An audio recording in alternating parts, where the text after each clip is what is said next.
No one gets to the end of their life and says, I wish that I'd worked more and been with my family and kids less. I ended up in the hospital with dehydration because I was just giving to everybody else and not filling my cup. Beginning of my career was door knocking open houses. I knocked 200 doors a week, did 3 open houses a week. Didn't sell any houses for the first 4 months. The point of working is it so we can make money, so that we can have time to spend time with our family.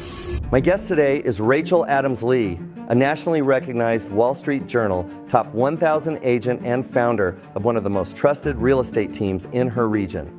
Since 2015, she's maintained elite level production, ranking in the top 1% locally, while building a business projected to surpass $70 million annually. Her reputation isn't built on flash, it's built on outcomes, precision, consistency, and trust that converts into long-term relationships. In a world full of noise, Rachel proves that standards still win. Welcome to Live Consequential. Hi folks, Abe Shreve here, and welcome to another episode of the Live Consequential podcast. Now today, I'm excited to introduce you to a good friend of mine, Rachel Adams Lee. When you meet Rachel, you, like everyone else who meets Rachel, is going to think this woman has everything in her life completely put together. And you can make a case that that is true. However, Rachel does something in this interview that is really amazing. She just pulls the curtain all the way back. And like so many that are really the example of success in today's world, she shares some of the more difficult times in her life and what she did to rise above them. She's going to share some nuggets of gold on how to create success in selling digital products. You're going to love Rachel. All right. Well, Rachel, you and I have known each other. How long ago was it that we first met? I don't know. I got into real estate in like 2012, so I feel like I met you like fairly early on in my career. Yeah, and though you and I have talked plenty of times, we've kind of danced around the same circle, but we've never really actually worked together. Yeah, I know. I figured we would at some point in some way. I actually still feel that way. And it's been fun to like kind of watch each other sort of like do our things. Yeah, it has been fun. If I had to describe you to someone that didn't know you, I would say she is a serial ideator and entrepreneur that knows how to just pour nitrous on an idea. Oh, thank you. I'm not good at anything small. So like even getting married, we had a local wedding and a destination wedding, and both times I had like 2 wedding dresses and 2 wedding parties, and like Yeah. I don't know how to do anything small. So like when I have an idea, I just go for it. It's like a blessing and a curse. Like I will be in the shower and I'm like, "Hey babe," and Ryan's like, "Oh God, what are we creating?" Can you get, like it's another digital product or another course, or like he's like, "Yeah." But I married a mechanical engineer who's very steady and lives by spreadsheets and like, and then I'm twirling in the corner coming up with the ideas, but it's fun. Yeah, I followed that whole journey, that whole wedding journey. It was kind of Oh, you fun. did.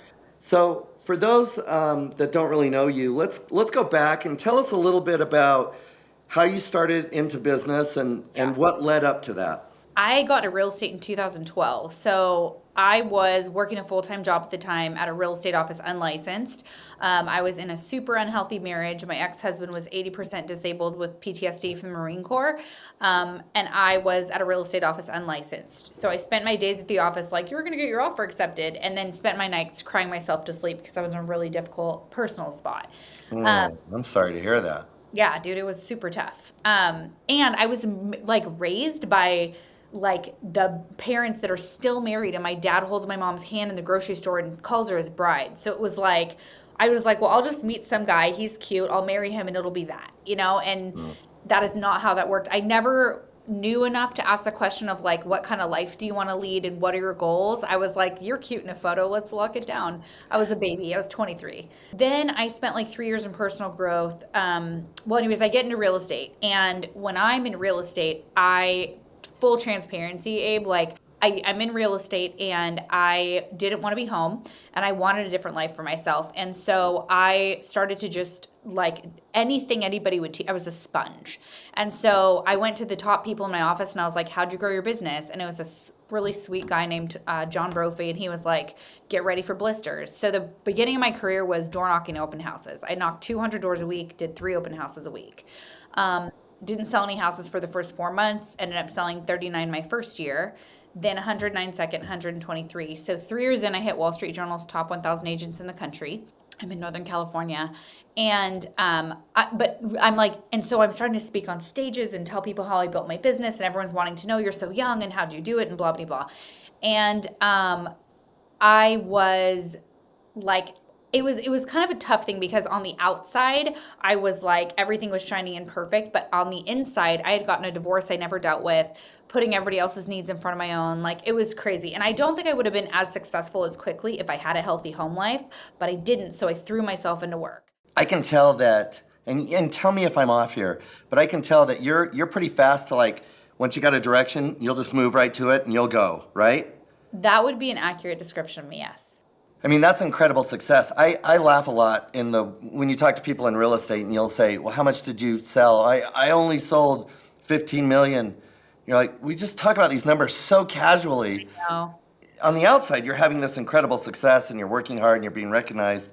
Yeah. But internally, that's a difficult time. Tell us a little more about that, if you would. To be totally honest, I was like drinking to cover my feelings. I had no boundaries with my work. I was working early in the morning till late at night. I had no. That sounds like me right now. Yeah. I mean, I had no reason to want to be at home, and I wanted to go somewhere I got results, and I got results at work. So I thrust myself into work. It didn't mean I wasn't trying at home, but I was in therapy by myself. He wouldn't go. And so it was just like a really different like parallel of what I was doing.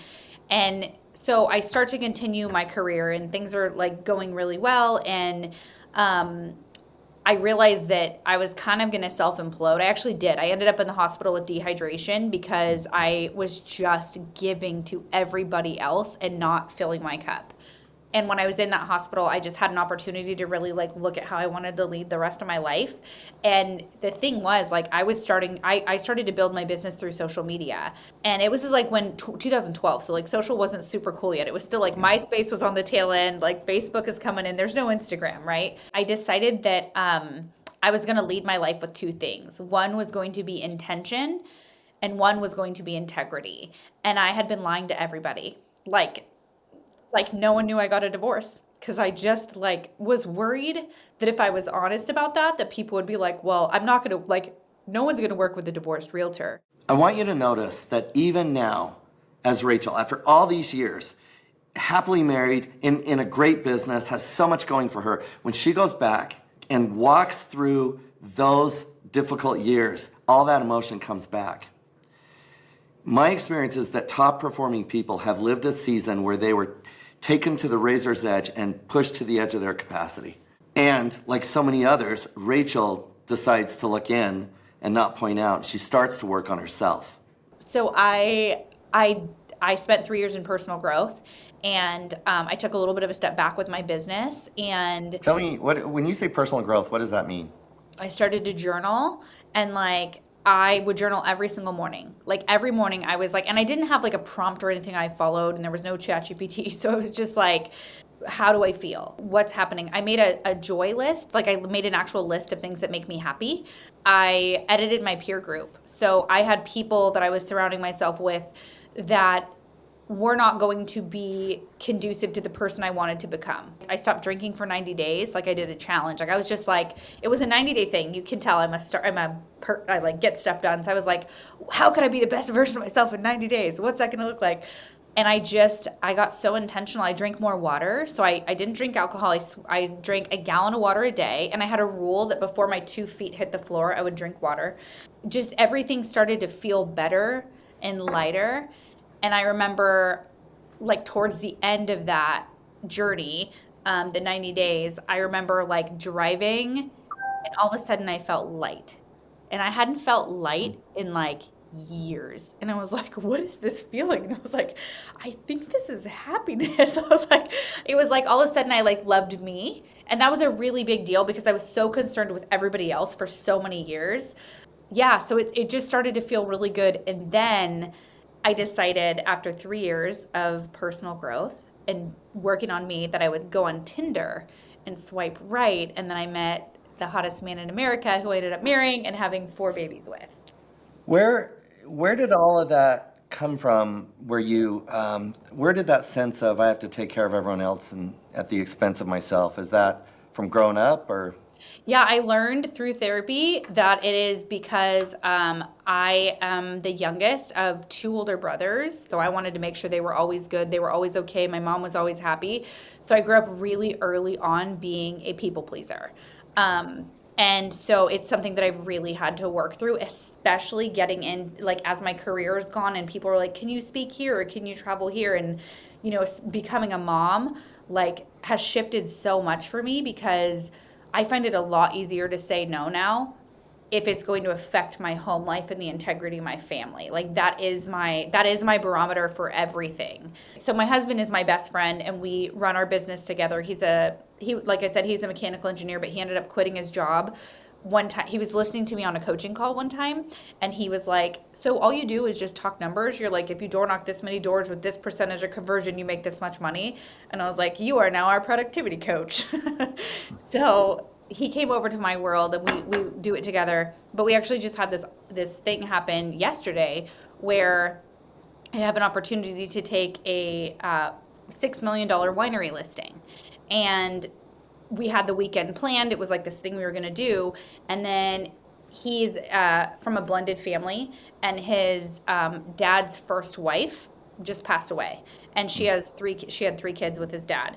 And it was like, she passed away. He wasn't super close with her, but he was like, hey, I'd like to support my siblings and go to this memorial service. And we have this huge opportunity for a winery and you're going to be doing the video for it. And he always helps me write the script and all that kind of stuff.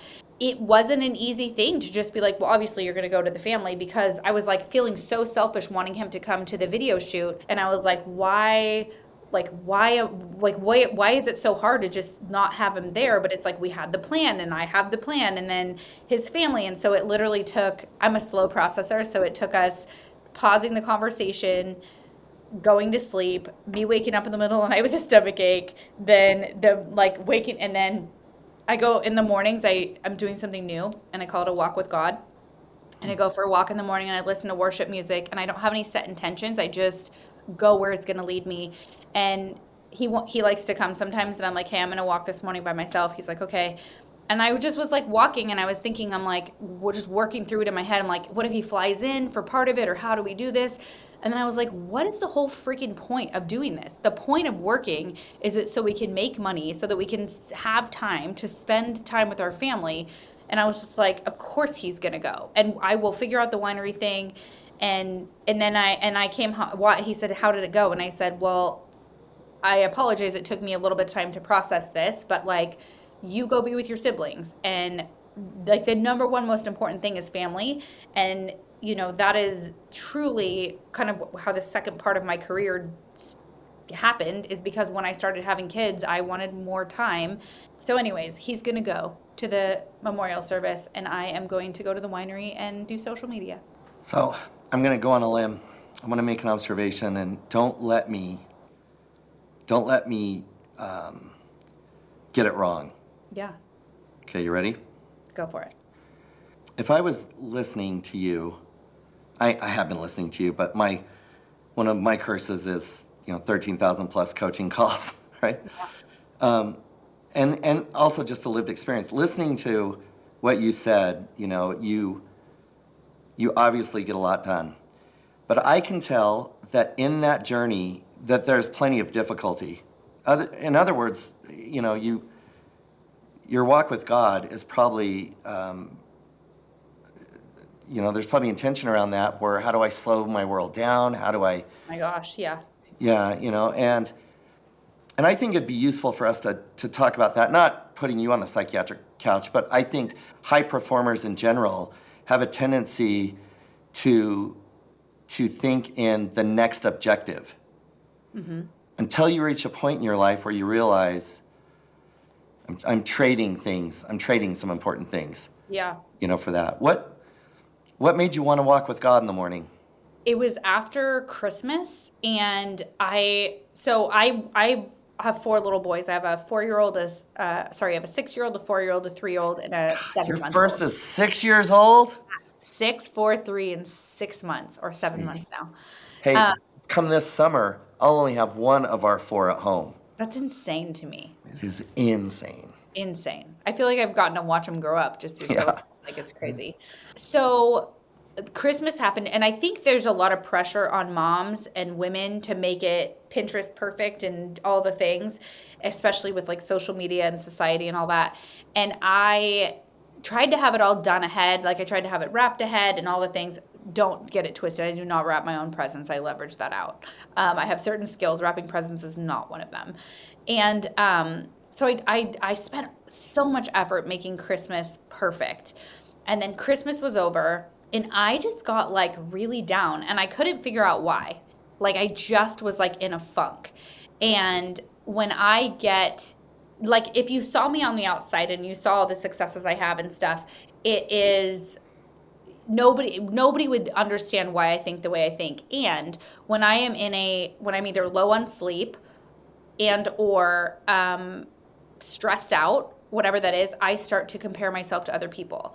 And it's something that I've worked on and I work through, and it's still something I'm working through. And it took me down, Abe, the yuckiest spiral, and I could not get out of it. And it wasn't until I was in New York in what is this? It was in like a couple months later or a month later. I was in New York, and it's 3:50 in the morning. And I'm literally in New York because I was flown out for a contest that I won to meet Gary Vee and spend the day at his studio. So like huge accomplishment, big thing. I was super stoked. And I'm in this hotel room, and all of a sudden I have this like wake up at 3:50 in the morning, and I have this like crazy aha. And I was like, wait a second. God created all of us to be unique. He gave every one of us our own set of skills and gifts. So by me comparing myself to someone else, I'm actually rejecting the gifts that like God gave me.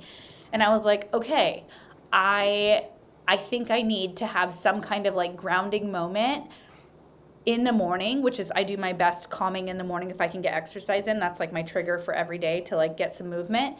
And so I just decided that I was going to start to just go on a walk with God in the morning and have my favorite Carrie Job worship music playing and just see where it took me. And so that's where it came from. You know, what's interesting is, you have built a big presence in social media, and that is where we get algorithmically programmed for comparison. Oh my gosh, 100%. And AI is only making, I can say we use AI at a fairly advanced level around here. Yeah. We do a lot with it. Sure. But it's, we are algorithmically programmed for 2 things at all times in the social sphere: comparison and conflict.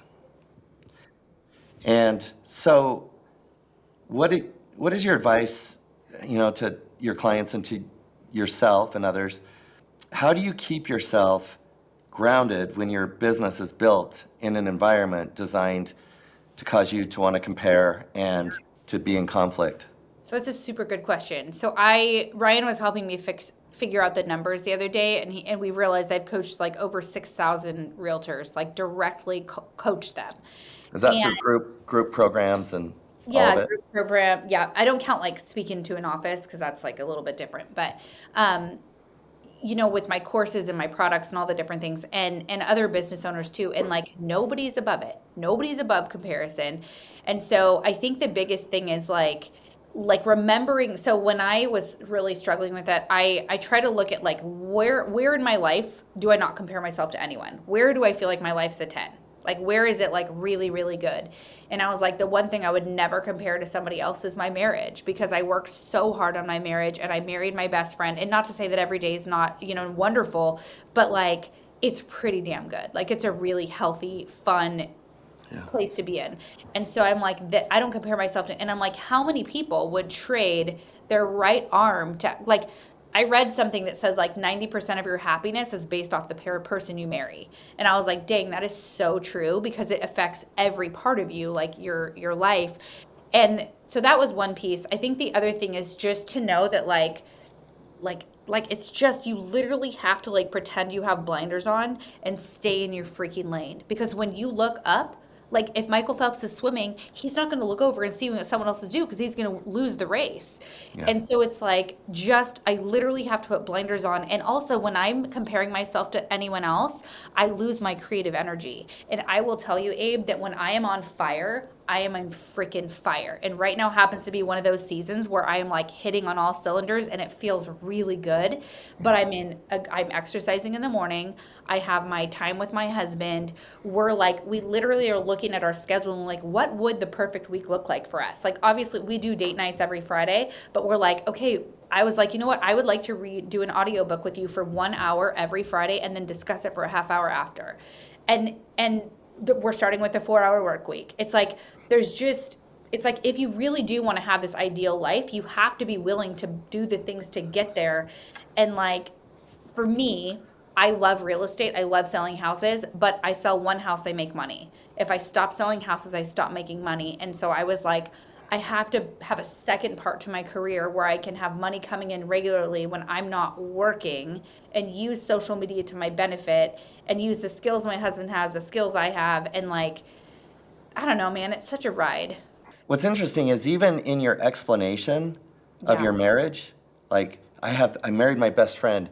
90% of people would trade. You're still comparing, even sure in my and so yeah. What I'll tell you is it isn't just in the mindset.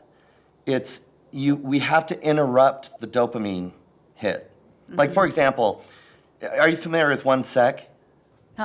There's a lot of programs like this, but if I open any of my socials, and I'm like you, so much of our business is built on social. Yeah. If I open any one of these, like I'm opening Instagram right now, this comes up and I have to trace it to open it every time. Oh, wow. And what happens is it does it for about 15 seconds, which is the time it takes to interrupt the dopamine. One of the greatest challenges you and I face in this world is called counterfeit dopamine. It's unearned. And so the part of our brain that brings dopamine is meant to bring calm and earned joy. And we have so many things right now that put us on an overdrip of dopamine, which means it is no longer earned or fought for. It's just instantly delivered. It's what addiction's made of. And, it'll be very, very interesting. There's some really compelling studies that are coming out right now, but it'll be very interesting in the future to see the counter effect for families and for people that have a time in the day where they are completely off grid. Yeah. Where it's all gone. Yeah. Like it's not in front of you. And so the best things we do, and I would suggest this for you and your hubby, it's hard. The best things we do are to put away all digital tethers. Yeah. And choose topics and discuss them. We talk a lot about phone boundaries, and I told him, we talked about how we talk about them. What's most important is that we act on them, because we can tell our kids, this is what you need to do when you have a phone. And if we're not doing it, what does that say to them? So it's like, it is going to be hard. And for someone who literally runs 2 businesses through social media, like it is challenging for me to put it away, but I can tell you that light feeling that I had that day in the car, I crave that feeling. I just have to jump in for 1 second. I just want to point something out. Counterfeit dopamine is a silent tax on ambition. It will suck your computing abilities away. And when you run your business on platforms that are predominantly experienced through your phone, this becomes a real battle. It becomes the hill to die on. So creating barriers and boundaries sometimes doesn't just feel like the smart thing to do. It feels like placing something between you and the business you're building. It's hard. And it's so important. And I think about it, I'm like, what does my life need to look like so that I have that feeling? I can't have it all the time, and I know that. And what if I could have it most of the time or multiple times throughout the day? I mean, I love working. I'm one of those people, I passionately love what I do. Is it your drug of choice, work? Oh, hell yeah, it is. I love it. Me so too. much. We're both creatives. Yes, and that's the thing, creative, which I told every now and again, it sounds weird to say this, but I told Ryan, I'm like, I am so grateful for how my brain works, because It doesn't sound weird. It gives us opportunity. Why would that sound weird? I guess just to, I don't know, openly say you're grateful for a gift you have. It just usually I think, I don't want to not sound humble, but I'm like so dang grateful. Well, do you use it for the benefit of those around you? I do, absolutely. Well, and if you are, I'm assuming that you have a belief in a higher power as you walk with God each day. Yeah. I think it's a diminishment of the gifts you've been given if we don't acknowledge it. Right. I mean, there's obviously a line you can cross, but I don't hear you ever crossing that line.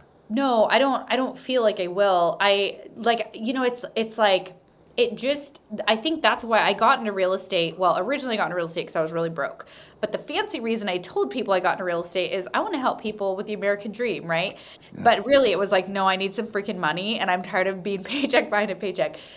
And then I realized how I could like help people and change their lives through like the investing space and with real estate. And then it was like the jumping into the coaching world was like a natural transition because I was like, oh, I can help, like with buying and selling houses, I help a buyer or a seller. But with coaching, I can help multiple realtors, help multiple buyer and sellers. And then jumping into the other coaching space, it was like, I mean, I literally teach people now how to like build an additional stream of income to their life, which it's insane to me that I do it now because it's like, I don't know, it's just so weird how your world transitions by you just like doing what you like to do. Like I'm having so much fun right now. Like I'm excited to be working to the point where I forget to eat and I forget to drink. So I had to like put a reminder in my phone. I know like that says eat lunch because I'll just go, So I guess it's been 9 years ago. My focus left coaching the world of real estate and I've been coaching business. Yeah, every other business. And we built a coaching company. We have people that own medical clinics and restaurants and gyms and everybody in the service trades. And you know what happens, Rachel? I think we go through steps where there is this creative fulfillment and then the world that we've built, there's this gap between what we're going to be able to do through our next breakthrough and what we've gotten to now, and there's a mini breakdown. I know. And I see it so clearly now, and I've lived that pattern in my life, and it's part of the creative, it's the curse of the creative. I know. Right? But no one gets to the end of their life and says, I wish that I'd worked more and been with my family and kids less. No one. No one does. And the conversations inevitably for those, I have a friend that sold his company for a very large buyout. Crazy buyout. You know what the conversation always is? Personal meaning. Right. Personal relationships. Yep. And this guy is an encyclopedia. He's crazy what he knows in terms of how to scale a business. Yeah. And what he wants to talk about is personal fulfillment, service. Right. Giving. Yeah. I'm a big believer that you and I are at great risk, and you more than me. Do you know why? Why? Most of the people we have a sale by chat function that's running, and those people think they're talking to me, and I'm not going on there. I'm going on there maybe twice in a day. Yeah. And it's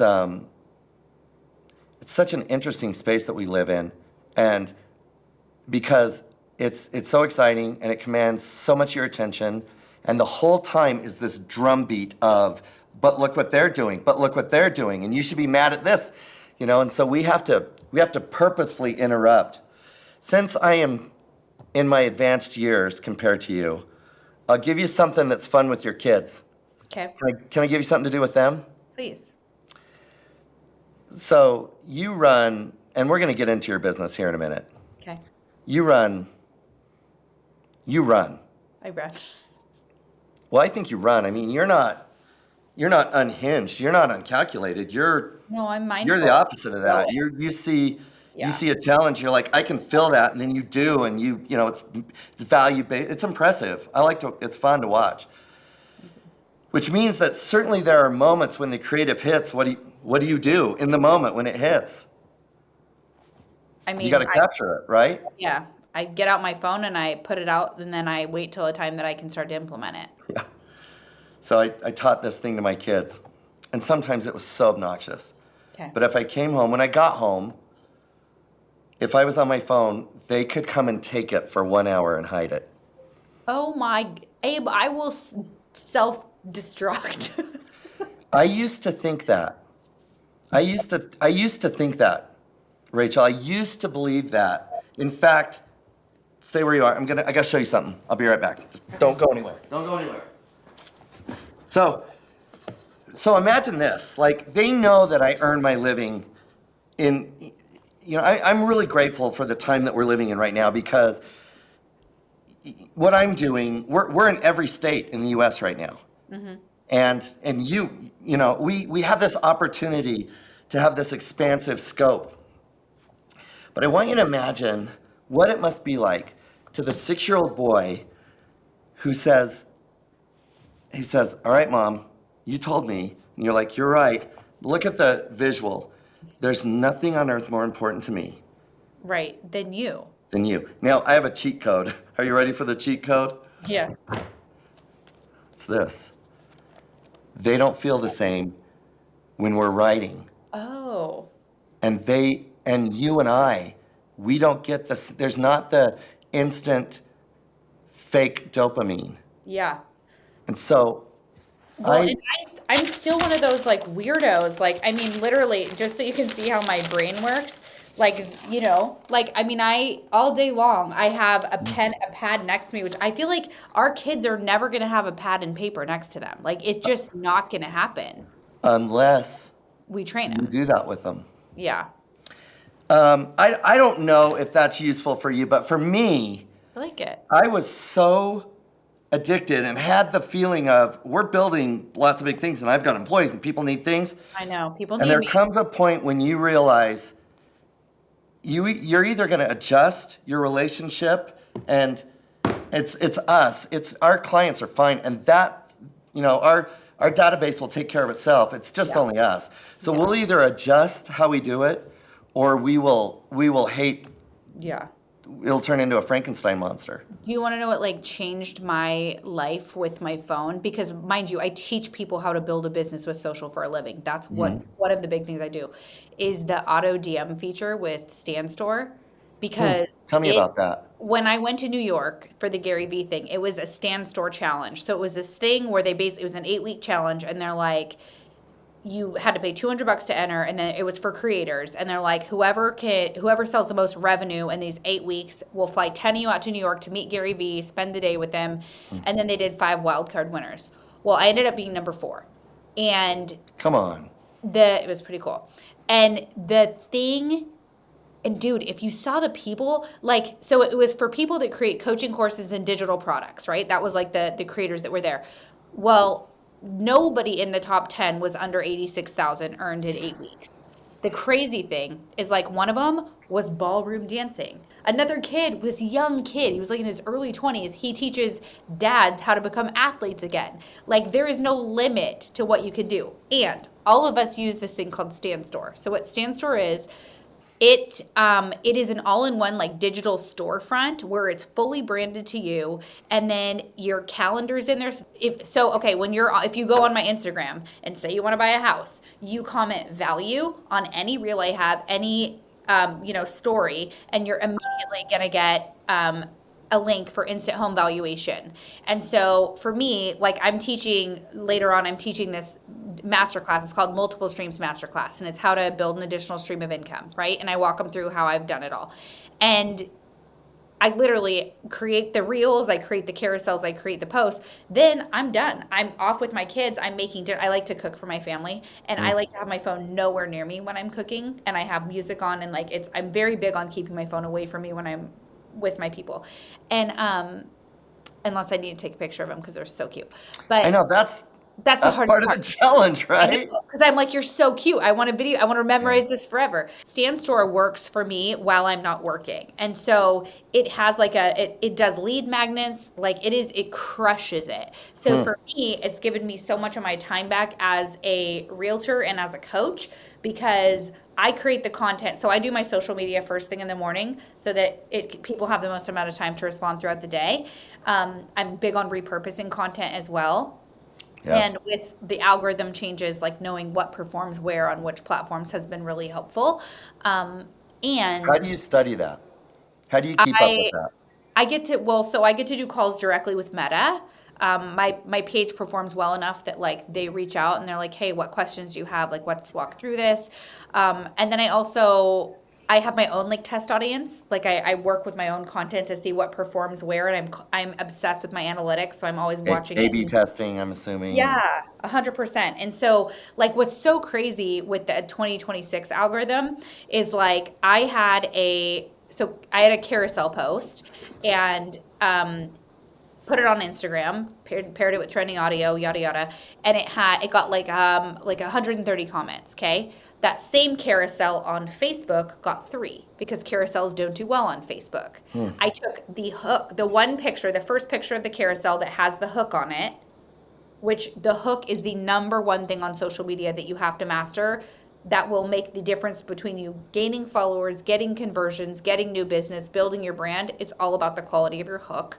And so I put the same hook as a static post on Facebook, paired it with trending audio, 300 comments. And then I take that carousel and I repurpose it as a reel, and I have it on both platforms. Reels and carousels do much better on Instagram, and then static posts do well on Facebook. But it's just so interesting because then when Meta announced their changes, they literally said that exact thing. And so it's like, it's just you can read it all, study it all, but your audience will tell you what they want more of because they're going to comment on it and they're going to ask questions. And when your audience is commenting on something, it tells you, hey, I like this, I want more of it. And if all you're doing is posting about your business, you're not going to last because like your business is what you do, it's not who you are. we've long believed people follow people, they don't follow a business. Yes. And I will say that it is unnatural for me, as you can imagine, to slow down, but I'm always grateful for the opportunities when I am forced to. Not when I get to, but when I'm forced to. And I was like, I oh, want you to notice how I did that. Did you you what? notice? Did you notice how I got you to slow down? You asked me about God. No. What'd you do? I said you have a hard time slowing down. I'm going to slow you down. You called it out. Yeah. And I was like, shoot, he's got my number. But Yeah. you've had my number since day one. You're one of Well, those you very you insightful. are my kind of weirdo. Yeah, I'm glad. I mean, in that office, I started a journey, the most difficult, uncomfortable thing I've ever done in my whole life. I wanted to, I've climbed rocks all of my adult life, and you reach a certain age and you're like, I'm tired. Yeah. And I wasn't really pushing myself, and I wanted to learn how to sing. My wife is a really beautiful singer and has sung professionally, and it's the hardest thing I've ever tried. But I bought a guitar and got started, and I just now am polishing up song number. I've written 61 songs now. Well, Wow. it's almost, 61's almost done. Singing is still really hard, and I can't tell you that I'm good, but I can tell you that I'm not Bad. terrible, and that's progress. But what it does for me is when I am in the creative race, and you have to step away, right? I can do a thing that is also creative, and I don't leave the creative space, but it does give me refuse. And I can come back again strong. I can pick up. I've got 4 guitars in my office over there, and so slowing down is good. Now, you should know that, we have a mutual friend, Via Williams. Yeah. I was Via's coach, and Via told me about you. That's how I first heard about you. She's like, watch this girl. So, I want to make sure that though I slowed you down, it was only because I had interest in your journey Yeah. behind your journey. No, I appreciate it. I would love to get you to come out to some of our events and meet our crowd and come be a part of what we're doing. And I'm very interested away from this podcast and talking to you about some of what you know and maybe looking at some of what we're doing. Is that a thing we could do? Yeah, I'm super down. All right. And vice versa. There's some things I know. I know it was interesting when, one side note, when you left to go get your notepad, I threatened to them to sing because I went to college for singing. And so I originally sang blues and jazz a cappella, and I thought I was going to be a famous singer. That's what I went to college for. Yeah. And that was my plan. And then I got kicked off American Idol, and it broke my soul. And I was like, oh Oh, my gosh, I guess I should focus on my business. And I still, what I plan to do someday when my kids are a little older is sing worship music in church, because that is like, I didn't even know they say. I never heard. I was raised Jewish, so I didn't even know they sang in church. And then I went to work. I went to a church one time with the promise of mimosas after, and I was like, they sing here. yeah. I have, it's really interesting because, like you, I speak a lot. Yeah. And it is nothing for me to speak to a large crowd. It really isn't anything. And we've both paid the price to be able to do that. But standing in front of another to sing just was different. horrifying. Now, my wife has opened for Martina McBride, sang backup for Jody Messina on Touched by an Angel. She's opened for Nitty Gritty Dirt Band, for Trace Atkins. Like, she's part of a Glenn Miller trio that was invited back to Clarinda, Iowa to sing at a Glenn Miller festival in his birthplace. Like, she is so accomplished. Yeah. And what's funny is when I say that of her, she's like, it's not that. She tries to downplay. She's uncomfortable with it. Yeah. But for me, when I started this, I went, funny enough, it started on Facebook, and I went to Facebook and I did a live, and I'd written my first song, and I told my story. I have found this, by the way. I found this video, and I should find anyone that saw it and apologize. But I went and said, I am facing a phobic fear today, and told my story, and I was visibly shaking. I can climb El Capitan, and I'm fine with it. I love it. It's great. But singing in front of another, and I want to pee down both legs. And so, I played and sang my first one, and it was brutal. Yeah. But, at the same time, the obsessive creature that I can say that we are, Yeah. I also built 3 guitars. I had Bob Taylor on the podcast, who's the founder and owner of the greatest brand of guitars ever created. I had Monty Powell, he won the CMA Triple Play Award, meaning Wow. he wrote 3 number ones in 1 year, including Days Gone By with Keith Urban. Yeah. And so most of the people I've written songs for, they've heard it. My family's heard it 1,000 times. They've heard it, and that's it. Yeah. And it scratches that itch.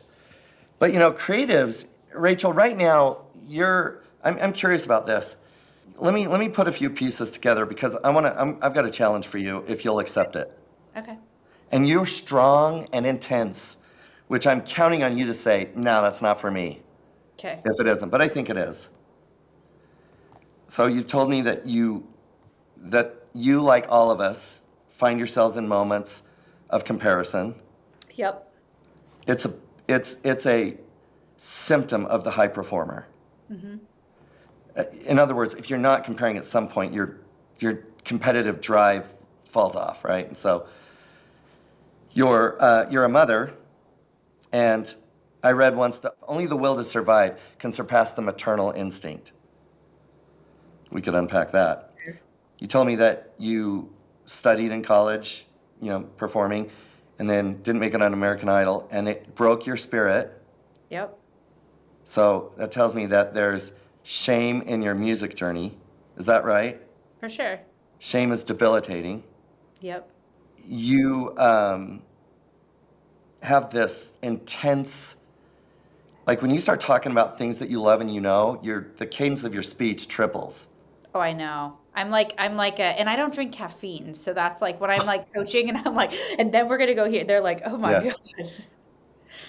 Well, I want to know, what are you doing now for music to be a current daily part of your life? So that's part of when Ryan and I, with this whole Christmas thing where I was like, I'm not in a good spot, I don't know how to get out of it.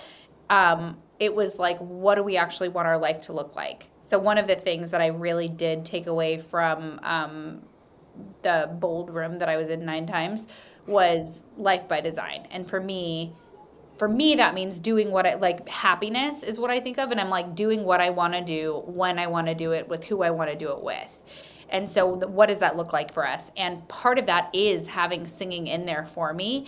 And I think it's just giving myself, and I'm such a structured person with my schedule that I'm like, am I doing it 2 days a week? Da, da, da. But it's starting with one and picking one day of the week where I'm just picking a song and I'm going to master it. That's what I want to do. Do you play an instrument? I don't. My dad forced all of us to play piano until we were 12, and then we got to pick a different instrument, and I went to vocals.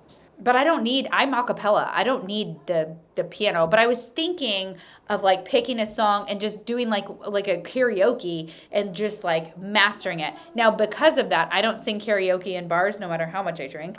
I don't sing karaoke. I don't do that.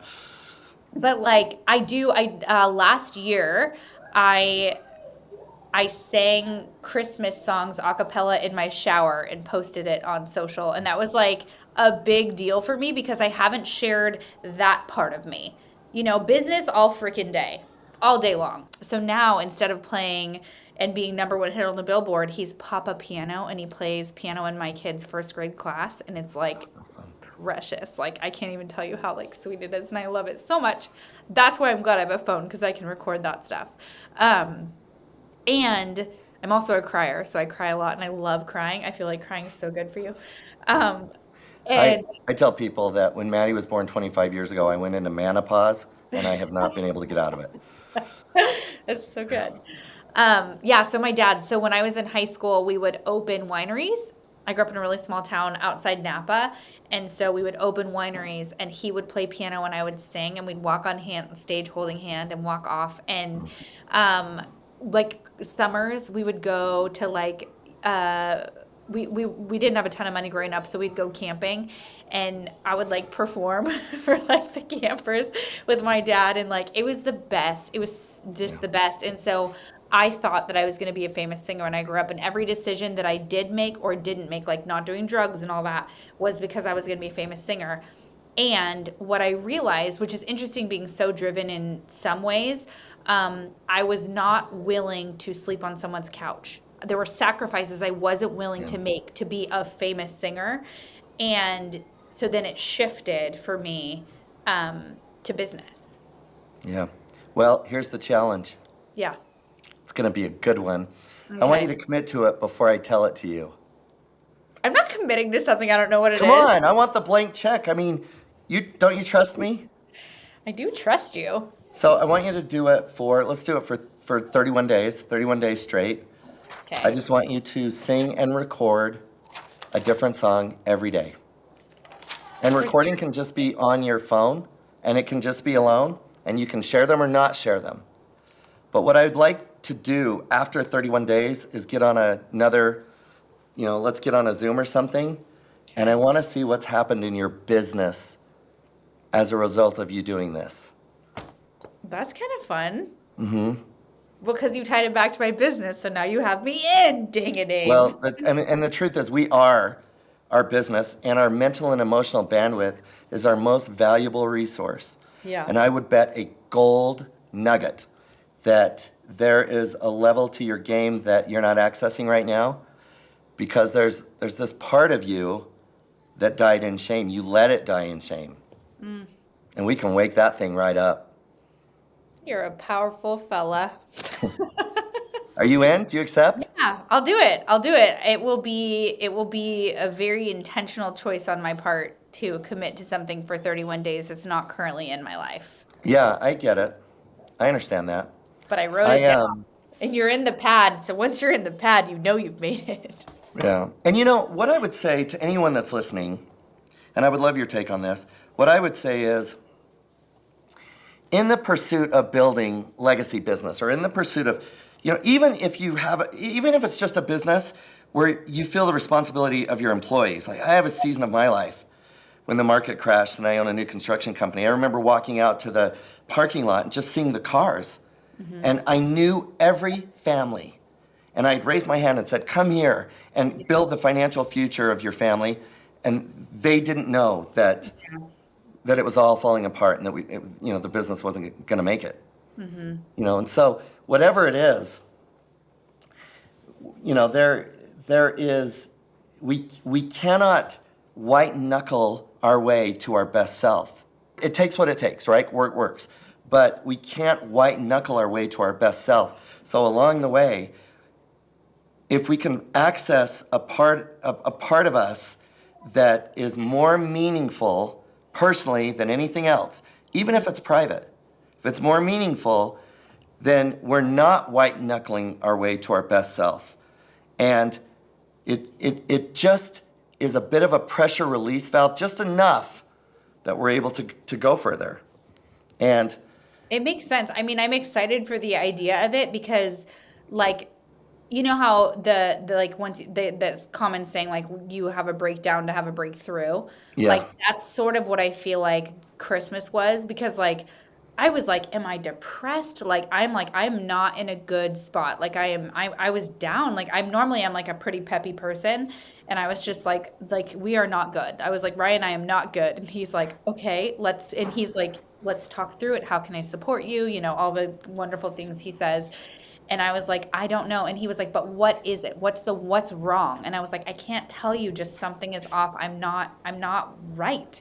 And it took like taking a step back and journaling and praying and exercising, and like, you know, I actually hired a coach. So I believe in having coaches for 90 days, which is very weird for a lot of people, but I do 90-day coaching containers. So like when I hire someone, I'm like, I'm going to soak everything I can out of you for 3 months, and then I'll move on. I've never approached it that way, but I do think that Love it. I you love it. can overstay a coaching Yeah. relationship. For me, I pick a coach based off this something I need to work on. So I hired one coach, and all I did with her for 90 days is work on hooks. Help me master hooks. That's the one thing that's going to Yeah, make or oh, I break me. like And then I another. like that. I like that specialty push like that. That Yeah, makes and I sense to did me. it. And so part of getting me back in my zone after this funk was I reached out to the coach that I had for 90 days. 'Cause when I said I wanted to coach my scaling business, because the most I'd ever done in coaching, for my own coaching company, was 300,000 in a year. And I was like, I'm ready to scale. I want to do it. So I spent $15,000, which is the most I'd ever spent on myself. But I talked to Ryan, and he's like, it's an investment in us. This is insane. But if you think she's good, you follow her on Instagram. Like, I'll trust you. I'm like, okay. So I give this chick $15,000. And I said, I want to scale my coaching business. And so we went through every single coaching offer that I had, from my courses to my subscriptions to my digital downloads, all of that. And we went through, and she worked with me, and we revamped offers, and she gave me a different way of thinking about things. And I said, I'm gonna vet you. I'm gonna be your most successful client. You're gonna be so impressed by me. And then my dad got Parkinson's, and it rocked my world, and everything I knew. My dad being my music dad, my best friend, you know, like I'm really close with both my parents.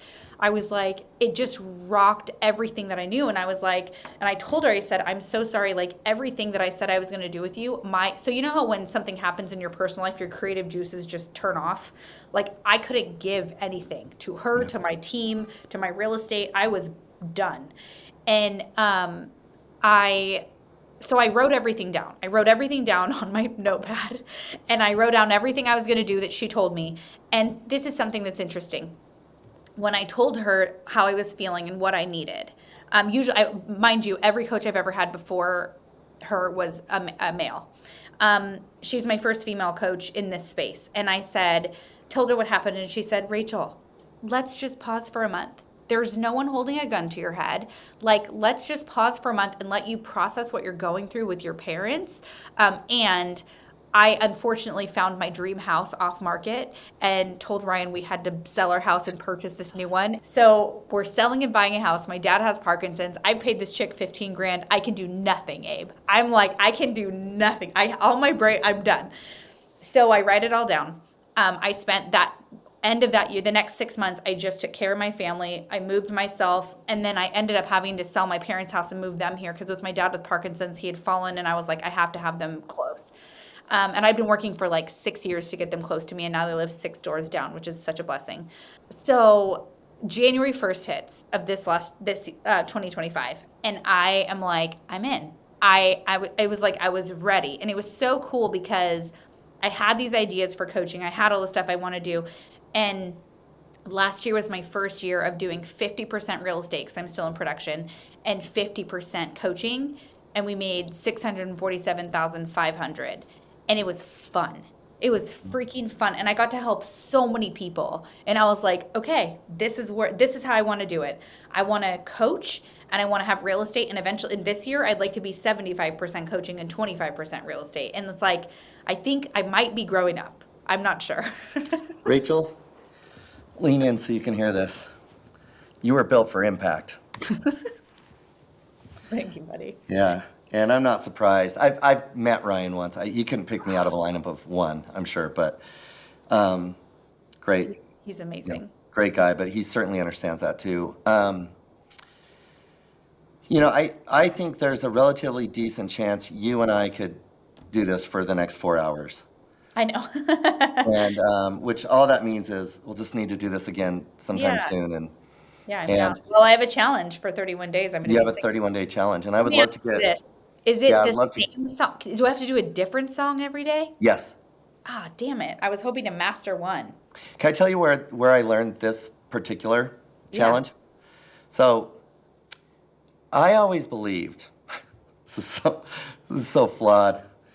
I always believed that I would learn how to play the guitar. Okay. And then my wife, who's a singer, would just love to sing with me. And that's not how that works. Like, she sings with her people that sing. And I felt like we were very close, but when we talked about music, she was profoundly judgmental. She would say things like, I don't think you're on pitch or that you're singing a melody. And I know she was You're like, right, but I didn't even know what these words meant. Sure. And Language when you- I can be a little obsessive in my life. And so it's during COVID, and if you were with me, I was learning how to play a guitar and learning how to sing, and my family, they tolerate me, and I have one child that likes to hear what I do, and I have one that doesn't ever want to hear me play again, and it's kind of a pain point for me. But it's this thing, and so when I realized that, that was flawed, what I was thinking, it was funny because for 71 days straight, I learned a new song and learned how to play it, and I recorded it. Now, because I respect you, I will never share those with you. But and you, I don't know that people would have been able to recognize those songs, but it was at a time during COVID. COVID had just hit. This was in May of 20. And real estate took off, but our clients, owned public spaces, gyms, restaurants, a medical clinic. Yeah. I coached a group that had a speech pathology clinic. Mm-hmm. Like, this was a season that took every single thing from me. And, I had a mentor, Gary Keller, that was saying, Abe, above all, keep your business, whatever it takes. So we're barely making it financially because I've scraped us down to nothing. And so for me, it was kind of the healing balm of Gilead. And about 45 days in, I learned how to strum a song and sort of sing it at the same time. And around 71 days in, things turned a corner for me in this thing that I've wanted to do. Now, I'm still an infant in this, but it does something. And so you've got that inside of you. Mm-hmm. I suspect what'll happen is it'll merge, it'll fuse with the rest of your creative self, and you'll just pull it out of hibernation. And it will become a thing that you do with frequency because you already have. It's already a source of great joy, but it got shamed away. It would. By the way, American Idol did that to another friend of mine. It's such a fabricated show. Yeah. Don't you dare let them dictate what you put out in the world through your voice. Yeah. They don't deserve that. Yeah, thank you. I was also 17. I mean, I graduated high school young. So I was like a tiny little baby sleeping on the street in Pasadena to get to it. You know what I mean? It was just like such an interesting experience. Sure. And today I'm okay, but often when I talk about singing and missing it, I can't do it without crying. And those are the things matter, because if it brings you still to tears, clearly it's unresolved and it's sitting there, Yeah, I know that that I've got a song that matters, mm-hmm. when I can't get through the writing process without it getting emotional. Really thankful for Rachel and the time that we got to spend together. What an amazing, amazing person. If you found value in our time together, please subscribe to the channel. Share this episode with those that need to hear it. We've got an important mission to help everyone that we can live consequential.